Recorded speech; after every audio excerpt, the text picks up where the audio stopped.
अस्सलाम वालेकुम स्टूडेंट। उम्मीद है कि आप ठीक होंगे। आज हमारा लेक्चर है physics 9th class dynamics conceptual questions का। तो आज हम चैप्टर नंबर 3 के कंसेप्चुअल क्वेश्चंस को डिस्कस करते हैं। तो आइए क्वेश्चन नंबर 1 की तरफ जाते हैं। अब यहाँ पर स्टूडेंट सबसे पहले आपको स्क्रीन पे क्वेश्चन नज़र आ रहा है। इसमें ये पूछा जा रहा है, Why does dust fly off when a hanging carpet is beaten with a stick? यानी इसमें ये पूछा जा रहा है कि डस्ट क्यों उड़ती है।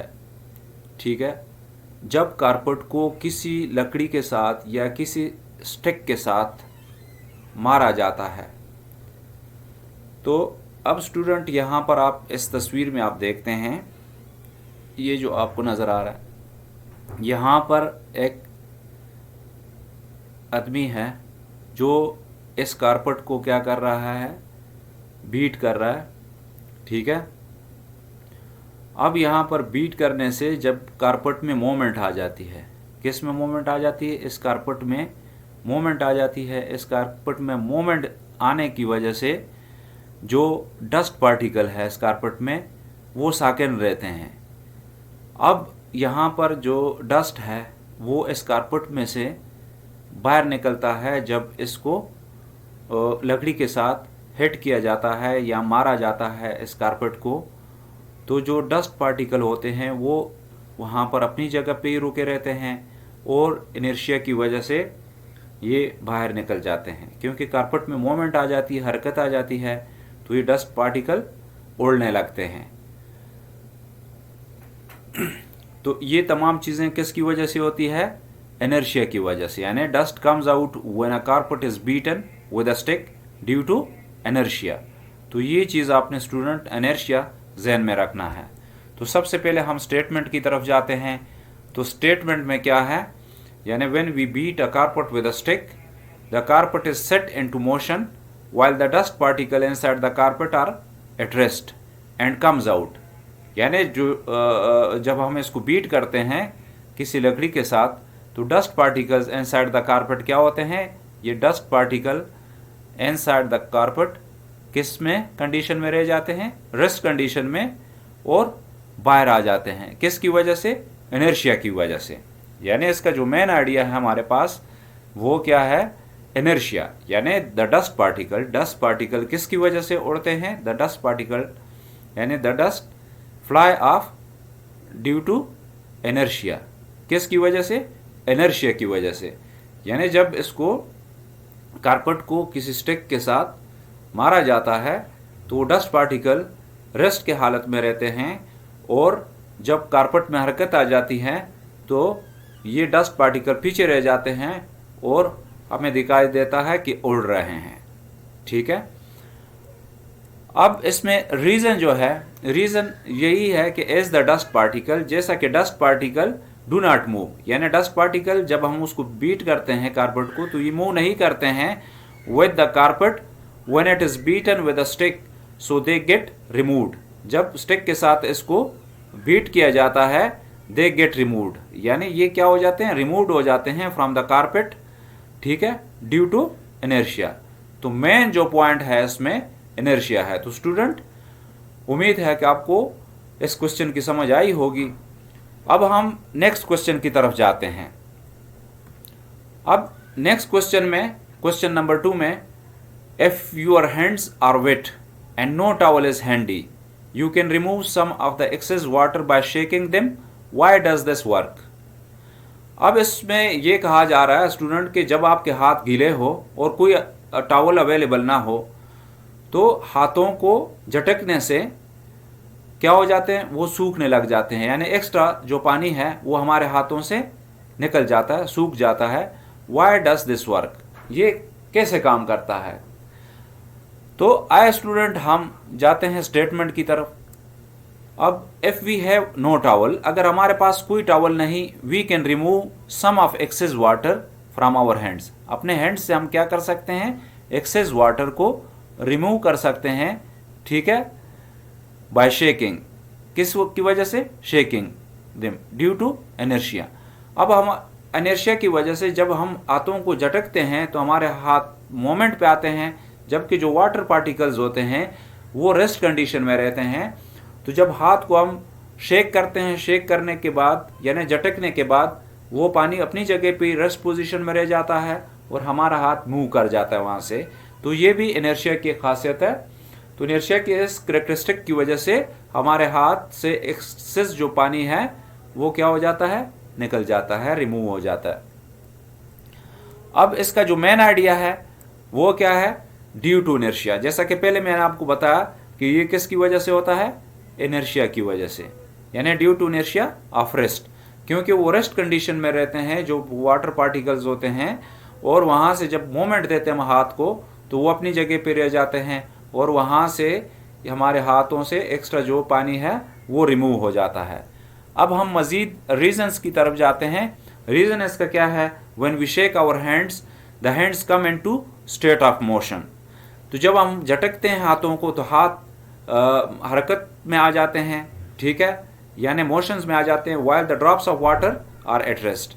तो जो ड्रॉप्स ऑफ वाटर है वो किस कंडीशन में रहते हैं, रेस्ट कंडीशन में। तो रेस्ट कंडीशन की वजह से tends to remain at rest. तो वो क्या रखना चाहते हैं अपने आप को, यानी रेस्ट कंडीशन को मेंटेन रखना चाहते हैं ड्यू टू इनर्शिया। किस चीज की वजह से, इनर्शिया की वजह से। तो नतीजतन एज अ रिजल्ट, यानी नतीजतन these drops are remove from our hands. तो ये ड्रॉप्स हमारे हाथों से क्या हो जाते हैं, रिमूव हो जाते हैं। तो स्टूडेंट ये भी जो ना इनर्शिया की वजह से ही होता है। अब स्टूडेंट हम क्वेश्चन नंबर 3 की तरफ जाते हैं। तो क्वेश्चन नंबर 3 आपके सामने है। अब इसमें ये पूछा जा रहा है, why a balloon filled with air move forward when it's air is released.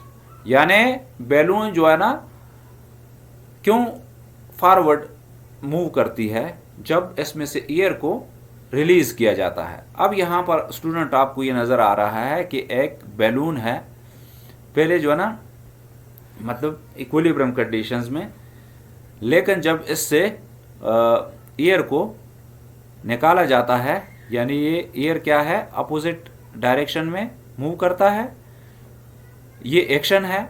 और इसका जो रिएक्शन है वो बैलून फॉरवर्ड यानी आगे की तरफ मूव करता है, ये इसका क्या है, रिएक्शन है।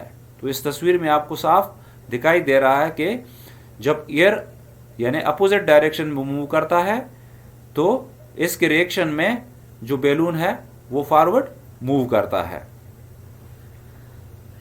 तो स्टूडेंट ये किस कंडीशन, यानी law of conservation of momentum का कंडीशन है। इसी तरह ये थर्ड लॉ ऑफ न्यूटन्स का भी कंडीशन है। तो अब इसके स्टेटमेंट की तरफ जाते हैं। A balloon filled with air move forward, यानी एक बैलून जब हवा से भरा हुआ होता है मूव करता है forward when it's air is released. जब इसका एयर क्या किया जाता है, रिलीज किया जाता है। तो ये किसकी वजह होता है, न्यूटन्स थर्ड लॉ की वजह से। न्यूटन्स थर्ड लॉ की वजह से ये फॉरवर्ड मूव करता है। अब मेन आइडिया इसका क्या है, यानी the law of conservation of momentum as well as Newton's third law. यानी ये law of conservation of momentum और न्यूटन्स थर्ड लॉ की वजह से ये कंडीशन होती है, यानी इक्विलिब्रियम को मेंटेन रखने के लिए, ठीक है। तो जब एक्शन लगता है तो हर एक्शन का एक रिएक्शन होता है, ठीक है, और ये यानी आपस में एक्शन और रिएक्शन बराबर होते हैं लेकिन सिम्त में मुखालिफ है, ठीक है। अब यहां पर हम इसकी जो रीजन है वो पढ़ते हैं। यानी when air is released from the balloon by law of conservation of momentum the balloon exerts an action force. Balloon क्या करता है, एक एक्शन फोर्स एक्सर्ट करता है on air and pushes it out in the backward direction, ठीक है। Now the two conserve the momentum, अब momentum को कंजर्व करने के लिए द बैलून मूव्स फॉरवर्ड। तो बैलून क्या करता है, आगे की तरफ मूव करता है विद द सेम मोमेंटम, यानी सेम मोमेंटम के साथ। While rushing out of air exerts in equal direction. तो जो हवा निकलती है, रिलीज होती है बैलून में से, वो क्या करती है, सेम रिएक्शन फोर्स अप्लाई करती है on the balloon in the forward direction. As a result यानी नतीजतन द बैलून मूव्स फॉरवर्ड। तो बैलून इस यानी इस कंडीशन में क्या करती हैं, आगे की तरफ मूव करती है। तो न्यूटन लॉ को स्टूडेंट्स आपको पता है, उसके डिफिनेशंस को भी आप जानते हैं, यानी एक्शन और रिएक्शन को, कि जब एक्शन होता है तो उसका रिएक्शन भी होता है। अब स्टूडेंट हम क्वेश्चन नंबर 4 की तरफ मूव करते हैं। तो क्वेश्चन नंबर 4 आपके सामने है स्क्रीन पे। अब why does a hose pipe tends to move backward when the fireman directs a powerful stream of water towards the fire? अब यहाँ पर एक फायरमैन आपको नज़र आ रहा है, ठीक है, जो कि यानी बड़ी स्पीड से जो पानी यहाँ से निकल रहा है। अब जब ये पानी आगे की तरफ निकल रहा है इस पाइप, होस पाइप से, तो ये पाइप क्या करता है, पीछे की तरफ मूव करता है। किस तरफ मूव करता है, बैकवर्ड डायरेक्शन में। तो अब यहाँ पर आप देख सकते हैं कि ये किसकी वजह से होता है, ठीक है। अब हम स्टेटमेंट की तरफ जाते हैं। स्टेटमेंट में hose pipe tends to move backward, यानी ये जो होस पाइप है ये बैक साइड पे क्या करता है, मूव करता है। यहाँ पर when the fireman directs a powerful stream of water, यानी ये पावरफुल स्ट्रीम है, ये पानी का जो स्ट्रीम आपको नज़र आ रहा है, ठीक है, ये आगे की तरफ ये पानी निकल रहा है इस पाइप से बहुत ही ज़ोरदार तरीके से, और ये क्या करता है, इस पाइप को बैकवर्ड पुश करता है, ठीक है। अब यहाँ पर इसका जो मेन आइडिया है वो क्या है, it is an example of Newton's third law.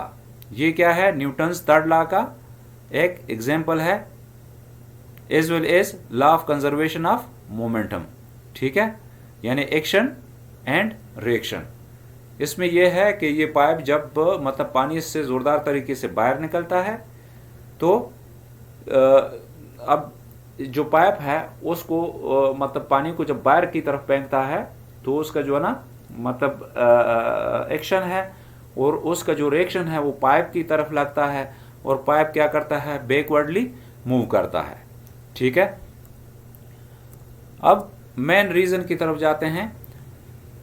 When the fireman directs the hose pipe towards fire, the water shoots out from the pipe, यानी पानी जो है ना पाइप से शूट आउट करता है, निकलता है इन फॉरवर्ड डायरेक्शन, ठीक है, which is an action on water, जो पानी की पानी पर एक्शन है। वाइल इज अ रिएक्शन, यानी इसके रिएक्शन में the water also exert the same force, पानी भी सेम फोर्स यकसा कुव्वत लगाती है इस पाइप के ऊपर इन द बैकवर्ड डायरेक्शन। किस डायरेक्शन में, इन द बैकवर्ड डायरेक्शन। तो एज अ रिजल्ट नतीजतन द होस पाइप मूव्स बैकवर्ड, क्या करता है ये होस पाइप, बैकवर्ड डायरेक्शन में मूव करता है। Now when the water is release from the pipe, जब पानी रिलीज होता है इस पाइप से, it comes out with a great momentum, तो ये बहुत ही ताकतवर मोमेंटम के साथ निकलता है in the forward direction. Now to conserve the momentum, अब मोमेंटम को कंजर्व रखने के लिए the pipe moves in the backward direction, तो इस मोमेंटम को कायम रखने के लिए पाइप क्या है, बैकवर्ड डायरेक्शन में मूव करता है।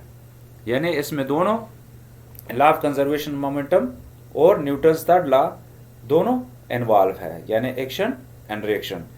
तो स्टूडेंट ये मेन आइडिया आपका क्या है, न्यूटन्स थर्ड लॉ और कंजर्वेशन ऑफ मोमेंटम, ये आपने जहन में रखना है, तो आप इजीली इस कंसेप्चुअल क्वेश्चन को समझ सकते हैं। अब हम क्वेश्चन नंबर 5 की तरफ मूव करते हैं। क्वेश्चन नंबर 5 में your car is stuck in wet mud, यानी जब कार वेट मड में क्या होता है, स्टक हो जाता है, फंस जाता है। Some students on their way to class see your predicament and help out by sitting on the trunk of your car, ठीक है, टू इंक्रीज इट्स ट्रैक्शन, यानी इसके ट्रैक्शन को इंक्रीज करने के लिए। व्हाई डज इट हेल्प,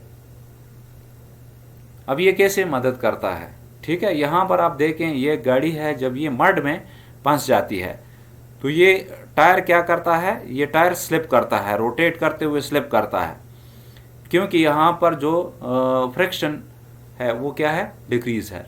अब यहाँ पर ऊपर आप जब स्टूडेंट यहाँ पर बैठ जाते हैं, ठीक है, फर्ज करें ये स्टूडेंट है, ये बैठ जाते हैं, तो इसका जो वेट है नॉर्मल फोर्स क्या है, यानी नॉर्मल फोर्स ज़्यादा हो जाता है। जब नॉर्मल फोर्स इंक्रीज हो जाता है तो इसमें फ्रिक्शनल फोर्स जो है वो भी क्या हो जाता है, यानी इंक्रीज हो जाता है।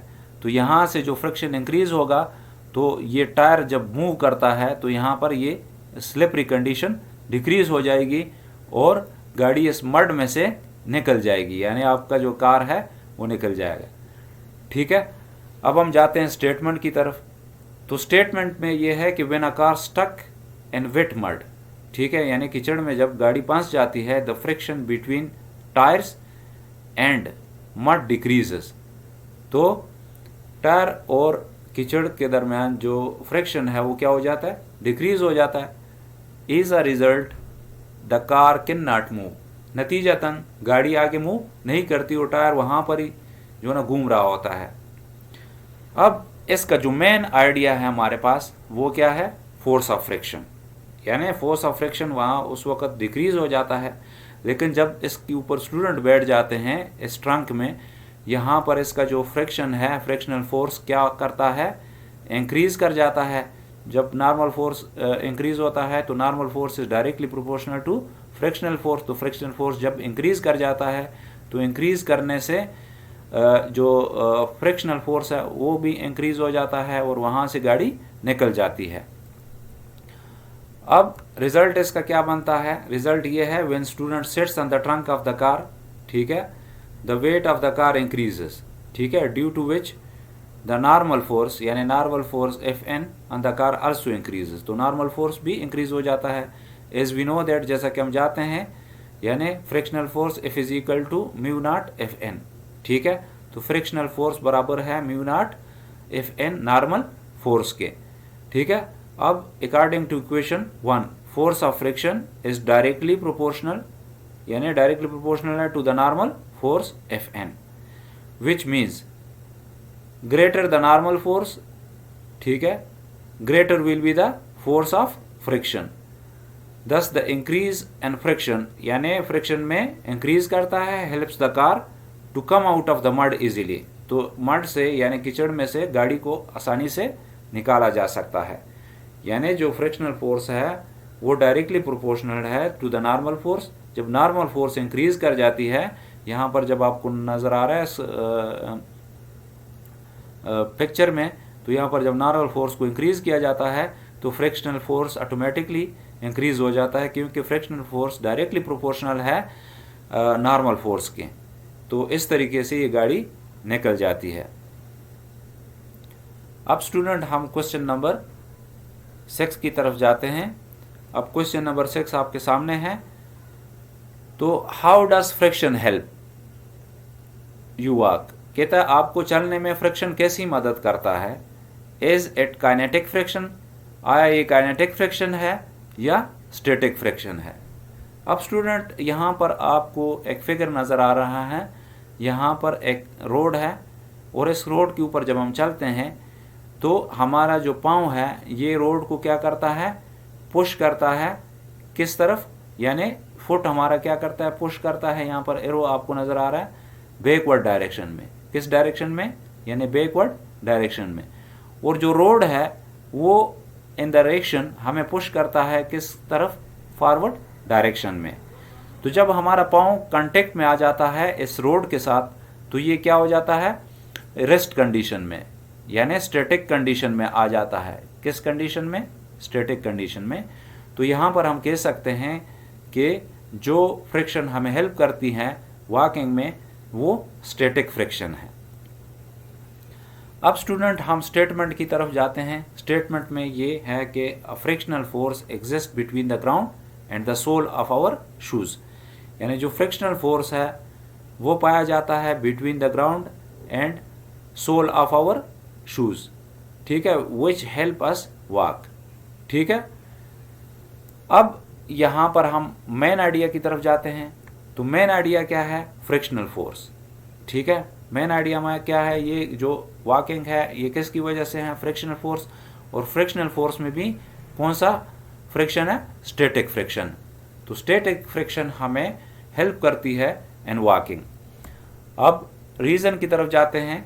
अब यहाँ पर व्हेन वी वॉक फॉरवर्ड, जब हम आगे मूव करते हैं, चलते हैं, we push the ground with feet in the backward direction. हम क्या करते हैं? ज़मीन को या ग्राउंड को बैकवर्ड डायरेक्शन में पुश करते हैं।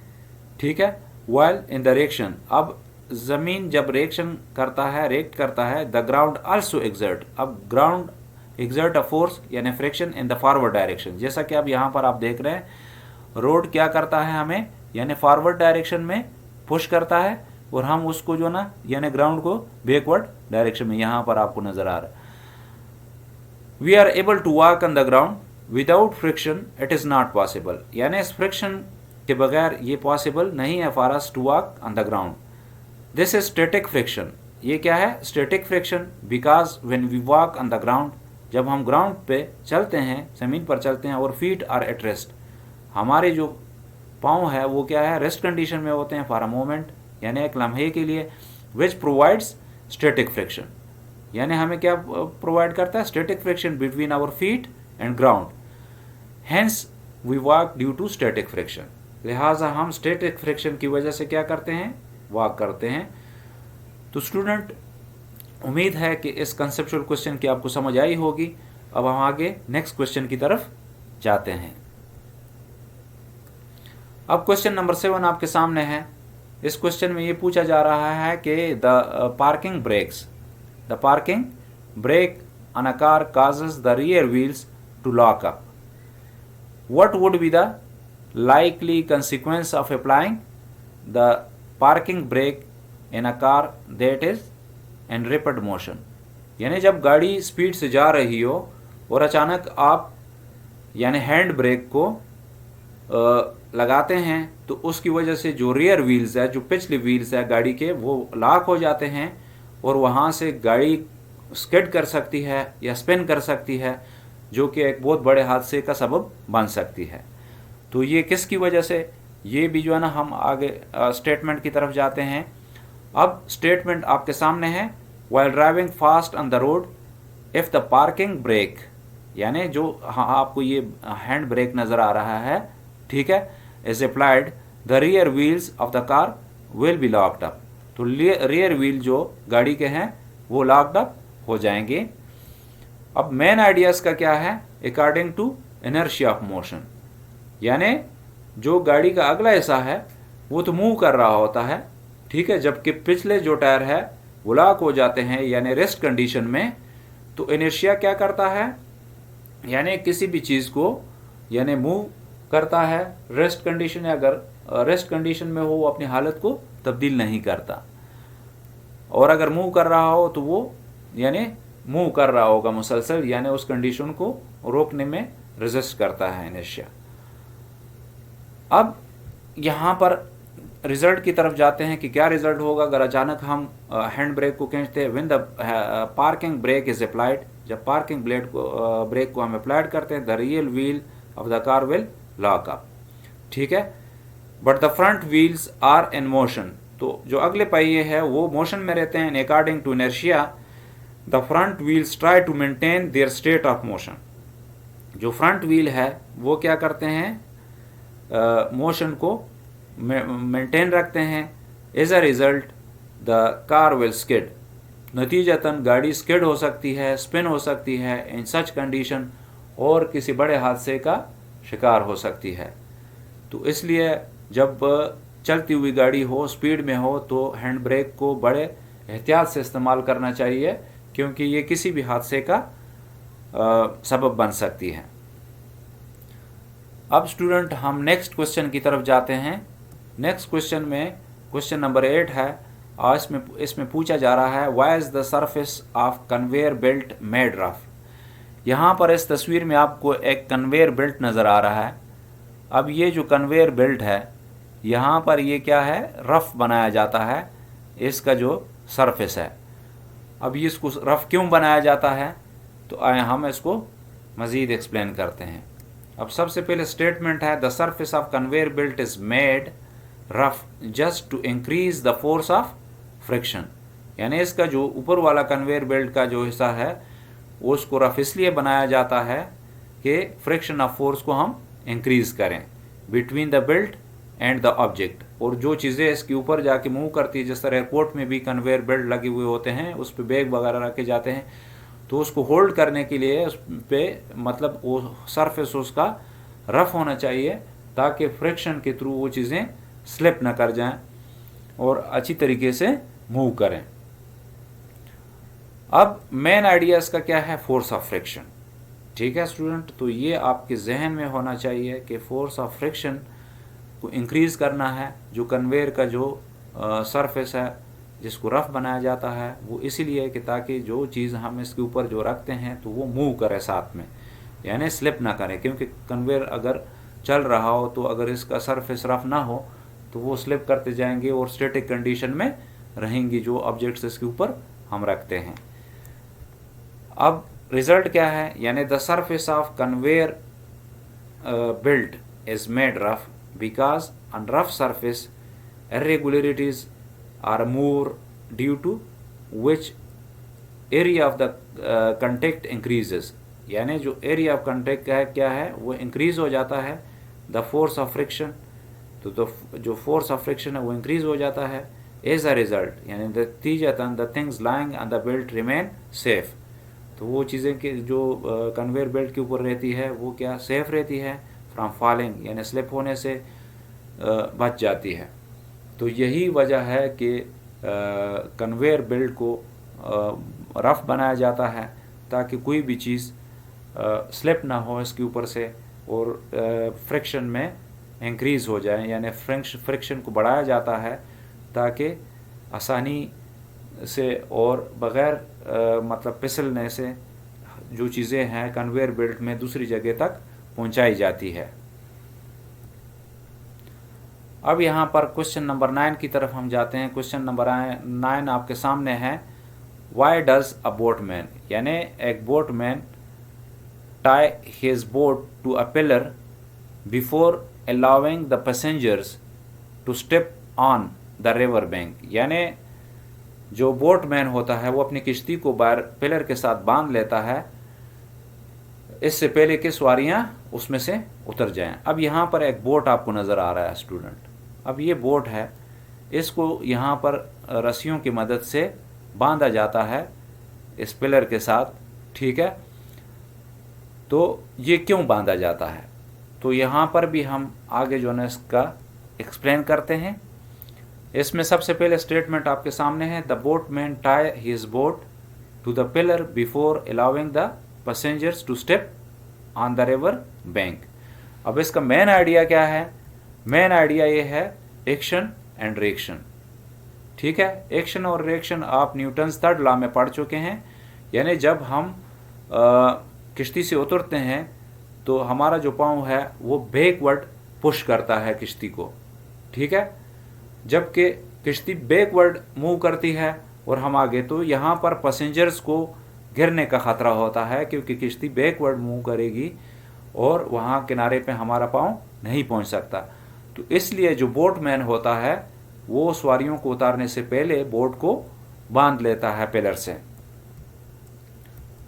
अब यहाँ पर हम इसका रीज़न पढ़ते हैं, when passenger jumps from the boat, यानी जब पैसेंजर जंप्स करते हैं बोट से on the river bank, they actually push the boat with their feet in the backward direction. यानी वो अपने पाँव से किश्ती को बैकवर्ड डायरेक्शन में क्या करते हैं, पुश करते हैं। In this way the boat would move away from the bank, तो जो बोट है वो क्या करता है बैंक से यानी पीछे की तरफ चला जाएगा।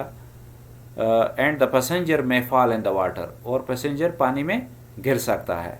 सो to avoid the backward push of the boat, यानी जो बोट का किश्ती का जो बैकवर्ड पुश है उसको अवॉइड करने के लिए इट इज़ फर्स्ट टाइड, ये पहले जो है ना क्या किया जाता है, पिलर के साथ बांध दिया जाता है before allowing the passenger to step on the river bank. तो उनको बचाने के लिए क्या करते हैं, किश्ती को बांधा जाता है ताकि किश्ती बैकवर्ड की तरफ पुश ना करें और पैसेंजर पानी में गिरने से बच जाएं। तो ये क्या है, यानी इसमें मेन आइडिया ये है कि एक्शन एंड रिएक्शन। तो न्यूटन्स थर्ड लॉ को अपने जहन में रखना है, क्योंकि जब हम पुश करते हैं कि बैकवर्ड किश्ती जाती है और हम जब आगे जाते हैं तो किश्ती जब बैकवर्ड अगर चले जाए तो हमें पानी में गिरने का खतरा होता है।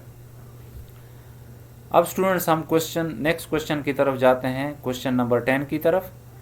अब क्वेश्चन नंबर 10 आपके सामने है, an uniform circular motion is velocity constant, is the acceleration constant. अब यहाँ पर स्टूडेंट ये पूछा जा रहा है कि एक यूनिफॉर्म सर्कुलर मोशन है, इसमें वेलोसिटी कांस्टेंट रहती है या एक्सेलरेशन कांस्टेंट रहती है। अब यहाँ पर इसमें एक जो फिगर है आपको नज़र आ रहा है, एक यूनिफॉर्म सर्कुलर मोशन है, यहाँ पर एक्सेलरेशन है।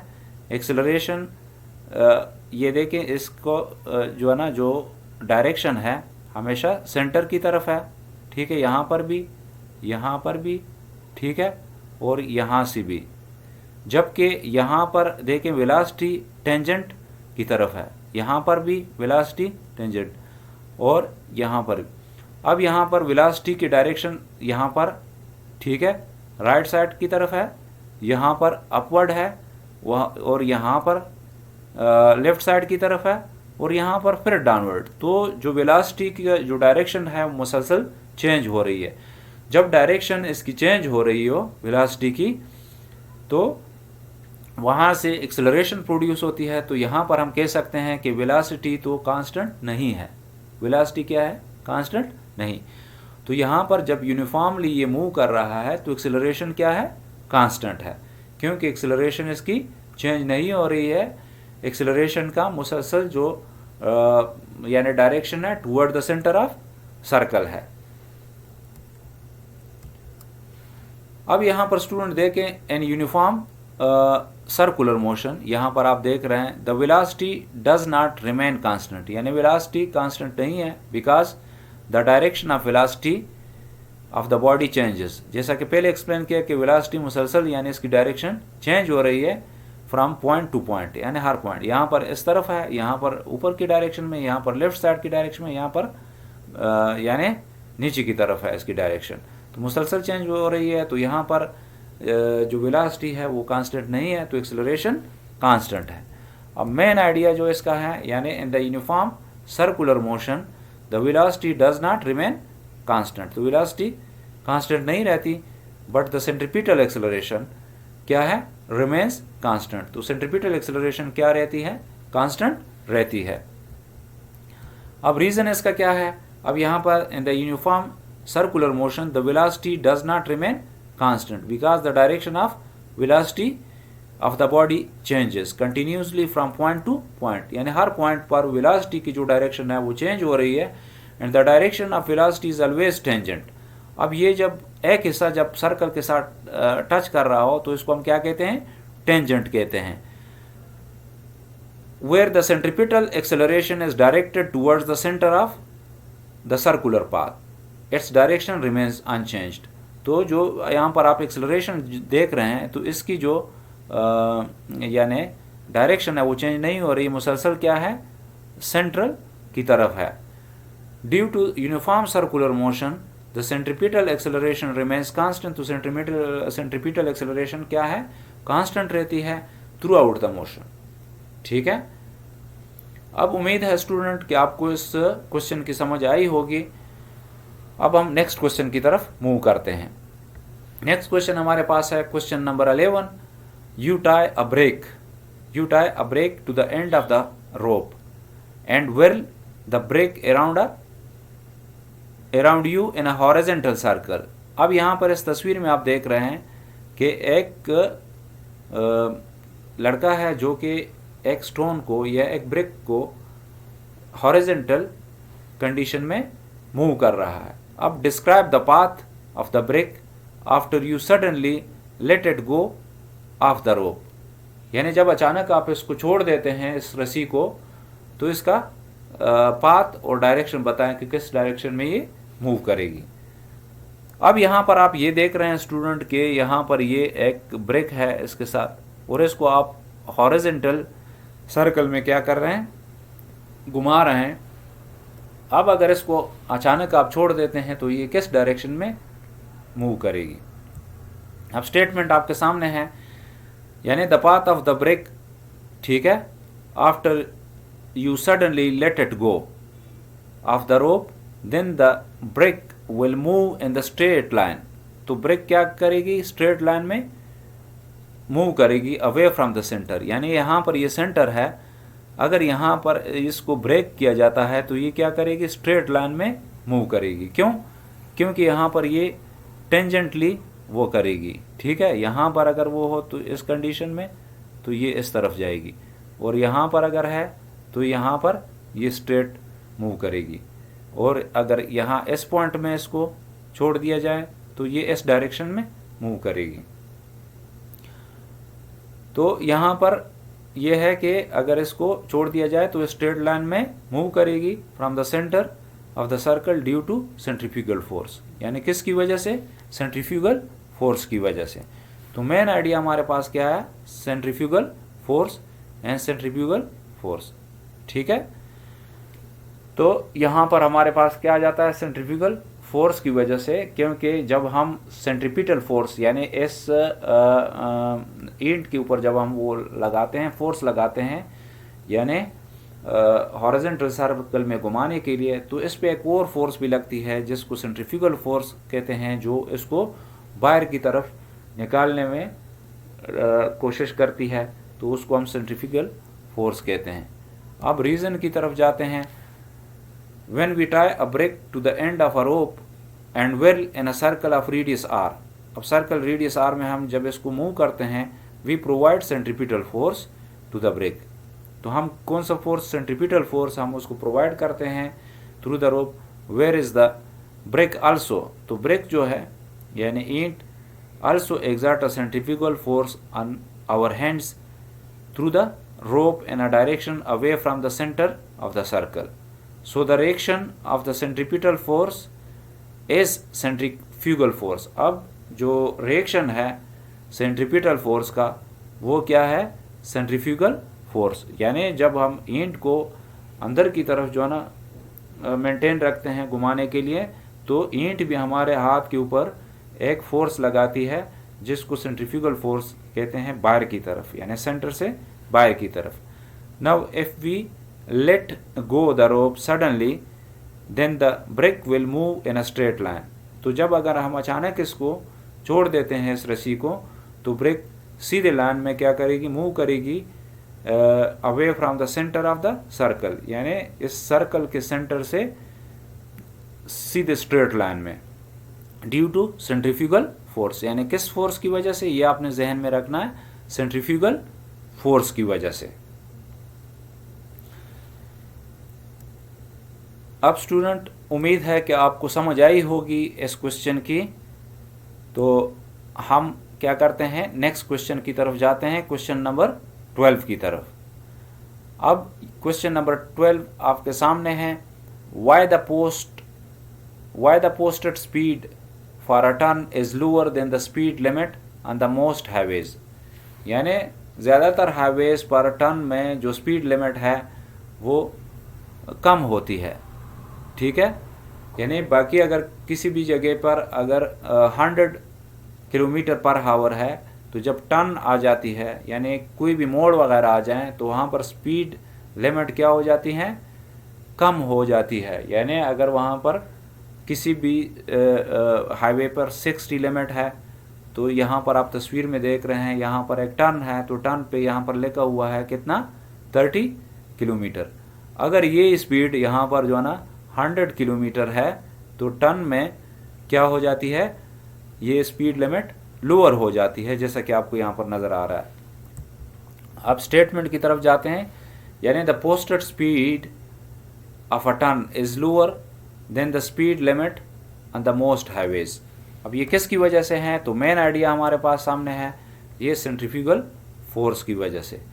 क्योंकि हम जानते हैं कि Fc is equal to mv² over r। तो अगर वेलोसिटी ज़्यादा होती है तो सेंट्रीपिटल फोर्स भी ज़्यादा होगी। तो जब सेंट्रीपिटल फोर्स ज़्यादा होगी तो साथ में सेंट्रीफ्यूगल फोर्स भी ज़्यादा होगी। तो अगर वहाँ पर मोड में हम अगर 100 की स्पीड से जाते हैं तो गाड़ी बाहर की तरफ यानी स्किड कर सकती है और जो कि बड़े हादसे का सबब बन सकती है। किसकी वजह से? सेंट्रीफ्यूगल फोर्स की वजह से, जो ये फोर्स है। क्योंकि जब सेंट्रीपिटल फोर्स ज़्यादा होगी तो साथ में सेंट्रीफ्यूगल फोर्स भी ज़्यादा होगी। तो इसलिए इसको अवॉइड करने के लिए हाईवेज़ में जब भी टर्न हो तो वहाँ पर स्पीड लिमिट को लोअर किया जाता है। अब यहाँ पर when a car takes a turn, the necessary centripetal force V is provided by the force of friction. जो force of friction है between the road and tires, we know that the centripetal force Fc is given by, अब Fc is equal to mv square over r, ठीक है, ये equation 1 है। तो equation 1 show करता है हायर द स्पीड, यानी जब स्पीड ज़्यादा हो, ठीक है, greater the amount of centripetal force is required to move along a circular path. At higher speed it is not possible for the frictional force to provide the necessary centripetal force for the car to take a safe turn. यानी जब high speed हो तो ये possible नहीं है कि frictional force यानी ज़रूरत के मुताबिक सेंट्रीपिटल फोर्स प्रोवाइड करे इस गाड़ी के टायर्स को, ठीक है, और ताकि एक सेफ, एक महफूज टर्न ले सकें। तो नतीजतन क्या होता है? The car will skid away. तो कार क्या हो सकती है? स्किड कर सकती है, यानी रोड से बाहर निकल सकती है due to insufficient centripetal force, यानी इनसफिशिएंट सेंट्रीपिटल फोर्स की वजह से। So to avoid such risky situation, यानी ऐसी ख़तरनाक सिचुएशन से बचने के लिए हमें क्या करना पड़ता है? यानी the driver should keep the speed of the car lower while taking a turn.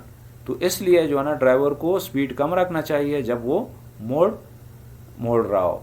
तो यहाँ पर इसलिए स्पीड को कम रखा जाता है हाईवेज पे नॉर्मल स्पीड से। अगर नॉर्मल स्पीड 100 किलोमीटर है तो मोड़ में वहाँ 30 या 40 किलोमीटर होता है, क्योंकि गाड़ी को स्किड करने से बचाना है। अब यहाँ पर स्टूडेंट, आपको अगर कोई क्वेश्चन हो तो आप कमेंट बॉक्स में लिख सकते हैं, और अगर आप इस चैनल पर नए हैं तो चैनल को सब्सक्राइब करें और अपने दोस्तों के साथ शेयर करें और वीडियोज़ को लाइक करें। Thanks for watching.